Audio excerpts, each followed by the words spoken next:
മഹാരാഷ്ട്രയിലും ജാർഖണ്ഡിലും നിയമസഭാ തെരഞ്ഞെടുപ്പുകൾ നടക്കുകയാണ്. ഈ രണ്ട് സംസ്ഥാനങ്ങളിലെയും തെരഞ്ഞെടുപ്പ് ഇന്ന് പൂർത്തിയാകുമ്പോൾ ജാർഖണ്ഡിൽ ആദ്യഘട്ട തെരഞ്ഞെടുപ്പ് 13-ന് കഴിഞ്ഞു, രണ്ടാം ഘട്ടം ഇന്ന് നടക്കുന്നു. അതോടൊപ്പം മഹാരാഷ്ട്രയിൽ ഒറ്റഘട്ടമായി ഇന്ന് തെരഞ്ഞെടുപ്പ് നടക്കുകയാണ്. യഥാർത്ഥത്തിൽ ഈ രണ്ട് തെരഞ്ഞെടുപ്പുകളും ഇന്ത്യ മുന്നണിയെ സംബന്ധിച്ചിടത്തോളം വളരെ നിർണായകമാണ്. കാരണം ജാർഖണ്ഡ് ഇപ്പോൾ നിലവിൽ ഇന്ത്യ മുന്നണിയുടെ സഖ്യം ഭരിച്ചുകൊണ്ടിരിക്കുകയാണ്. ഇന്ത്യ മുന്നണിയിൽ ഏറ്റവും പ്രധാനപ്പെട്ട കക്ഷിയായിട്ടുള്ള ഷിബു സോറന്റെ ജാർഖണ്ഡ് മുക്തി മോർച്ച JMM ആണ്. അതുപോലെ തന്നെ കോൺഗ്രസും ചേർന്നിട്ടുള്ള സഖ്യമാണ് ജാർഖണ്ഡിൽ ഇപ്പോൾ നിലവിൽ ഭരിച്ചുകൊണ്ടിരിക്കുന്നത്. മഹാരാഷ്ട്രയിൽ ഇന്ത്യ സഖ്യത്തിനൊപ്പമായിരുന്നു മഹാരാഷ്ട്രയിലെ ഭരണമെങ്കിലും പിന്നീട് ശിവസേനയെയും NCPയെയും പിളർത്തിക്കൊണ്ട് അവിടെ മഹായുതി എന്ന പേരിൽ BJP സഖ്യ സർക്കാരാണ് നിലവിലുള്ളത്. നമുക്കറിയാം, ഇന്ത്യ സഖ്യം കഴിഞ്ഞ പാർലമെന്റ് തെരഞ്ഞെടുപ്പിൽ ഏറ്റവും മികച്ച മുന്നേറ്റം നടത്താൻ കാരണമായ ഒന്നാമത്തെ സംസ്ഥാനം മഹാരാഷ്ട്രയാണ്. BJPക്ക് വലിയ വെല്ലുവിളി ഉയർത്തുന്ന സംസ്ഥാനമായി മഹാരാഷ്ട്ര മാറിയിട്ടുണ്ട്. അവിടെ ഇന്ത്യ സഖ്യത്തിന്റെ തെരഞ്ഞെടുപ്പ് പ്രചരണ യോഗങ്ങളിൽ അവിടെ തടിച്ചുകൂടിയ ജനക്കൂട്ടത്തെ സാക്ഷി നിർത്തിയാൽ നമുക്ക് പറയാൻ കഴിയും, ഇന്ത്യ മുന്നണിയുടെ മുന്നേറ്റത്തിന്റെ പ്രതിധ്വനി അല്ലെങ്കിൽ അതിന്റെ ചലനങ്ങൾ മഹാരാഷ്ട്രയിൽ കൃത്യമായി കാണാൻ കഴിയുന്നുണ്ട്.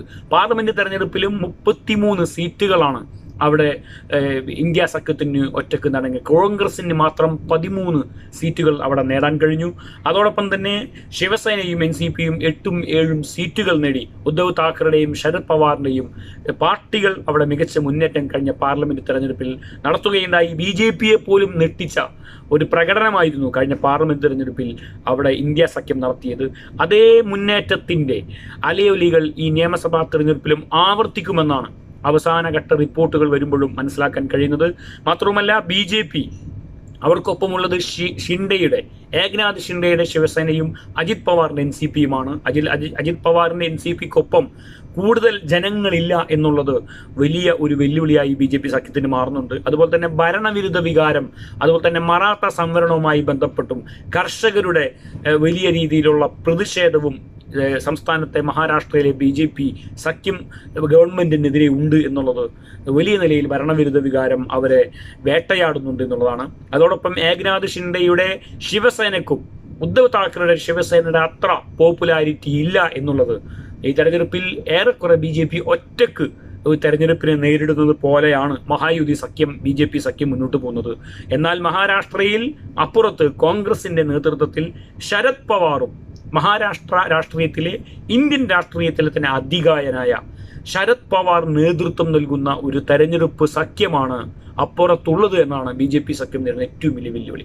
അതോടൊപ്പം ശിവസേനയുടെ ഏറ്റവും കരുത്തനായ നേതാവ് ഉദ്ധവ് താക്കറെ നേതൃത്വം നൽകുന്നു എന്നുള്ളതും കോൺഗ്രസിന്റെ സംഘടനാ സംവിധാനം ഉപയോഗിച്ച്, അതുപോലെ തന്നെ നാനാ പട്ടോലെയെ പോലെയുള്ള അവിടുത്തെ സംസ്ഥാന കോൺഗ്രസിന്റെ അധ്യക്ഷന്റെ നേതൃത്വത്തിൽ കൃത്യമായിട്ടുള്ള സിസ്റ്റമാറ്റിക് ആയിട്ടുള്ള ചടുലമായ പ്രവർത്തനങ്ങൾ നടത്തുന്നു എന്നുള്ളതാണ്. മഹാരാഷ്ട്രയിലെ ഏറ്റവും ഒടുവിലത്തെ എക്സിറ്റ് പോൾ കണക്കുകൾ പ്രകാരം 170-180 സീറ്റുകൾ നേടി ഇന്ത്യ സഖ്യം അധികാരത്തിലെത്തും എന്നാണ്. 288 സീറ്റുകളാണ് ആകെയുള്ളത് മഹാരാഷ്ട്രയിൽ. അതിൽ 180 സീറ്റുകൾ വരെ നേടി ഇന്ത്യ സഖ്യം അധികാരത്തിലെത്തും എന്നാണ് അവിടെ നിന്ന് വരുന്ന ഏറ്റവും പുതിയ റിപ്പോർട്ടുകളിൽ നമുക്ക് മനസ്സിലാക്കാൻ കഴിയുന്ന എക്സിറ്റ് പോളുകൾ.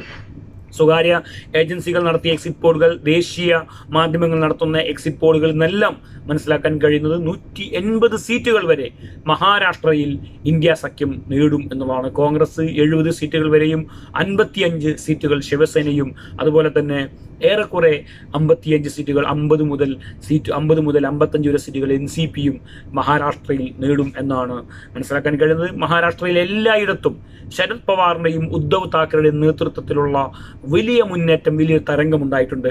മാത്രമല്ല, BJP സർക്കാർ ശിവസേനയെയും NCPയെയും പിളർത്തി എന്നുള്ളതിന്റെ പേരിലുള്ള സിമ്പതി ഇപ്പോഴും ശരത് പവാറിനും ഉദ്ധവ് താക്കറേക്കും ജനങ്ങൾക്കിടയിലുണ്ട് എന്നുള്ളതും കോൺഗ്രസിന്റെ സംഘടനാ സംവിധാനത്തിന്റെ കൃത്യമായ ഇടപെടലുകളുമാണ്. പ്രത്യേകിച്ച് രാഹുൽ ഗാന്ധിക്ക് ലഭിച്ചിട്ടുള്ള ഈ പുതിയ 2024 പാർലമെന്റ് തെരഞ്ഞെടുപ്പിന് ശേഷം രാഹുൽ ഗാന്ധിക്ക് ലഭിച്ചിട്ടുള്ള വലിയ ഒരു ഇമേജ് ഉണ്ട്.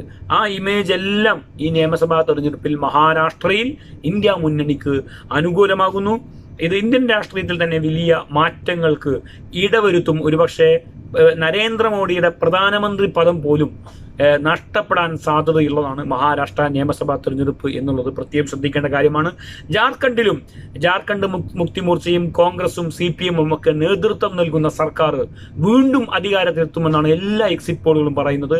അവിടെ ഗവൺമെന്റിനെതിരായിട്ടുള്ള വലിയ ജനവികാരമില്ല എന്നുള്ളതും BJP-ക്കിടയിൽ ഒട്ടേറെ പടലപ്പിണക്കങ്ങളും BJP-ക്ക് ഉയർത്തി കാണിക്കാൻ കൃത്യമായ ഒരു നേതാവും ഇല്ല എന്നുള്ളത് ജാർഖണ്ഡിൽ BJP സഖ്യം നേരിടുന്ന ഏറ്റവും വലിയ വെല്ലുവിളിയാണ്. അവിടെ ഷിബു സോറൻ കരുത്തനായിരിക്കുന്നു, ജാർഖണ്ഡിൽ ഒരു ജനകീയ മുഖ്യമന്ത്രി ആയിരിക്കുന്നു. മാത്രവുമല്ല ഷിബു സോറനെ ED ഉപയോഗിച്ചുകൊണ്ട് ഒരു കേസിൽ ഉൾപ്പെടുത്തി അദ്ദേഹത്തെ കുറെ മാസങ്ങൾ ജയിലിലിട്ടതിന് പേരിലുള്ള ഈ ഒരു സിമ്പതി ജാർഖണ്ഡിലും വ്യക്തമായി ജനങ്ങൾക്കിടയിലുണ്ട് എന്നുള്ളത് കൊണ്ട് തന്നെ ജാർഖണ്ഡിലും ഇന്ത്യ മുന്നണി സർക്കാർ, ജാർഖണ്ഡ് മുക്തി മോർച്ചയും കോൺഗ്രസും നേതൃത്വം നൽകുന്ന സഖ്യ സർക്കാർ അധികാരത്തിൽ വരും എന്നാണ് ഏറ്റവും പുതിയ റിപ്പോർട്ടുകളിൽ നിന്ന് മനസ്സിലാക്കാൻ കഴിയുന്നത്.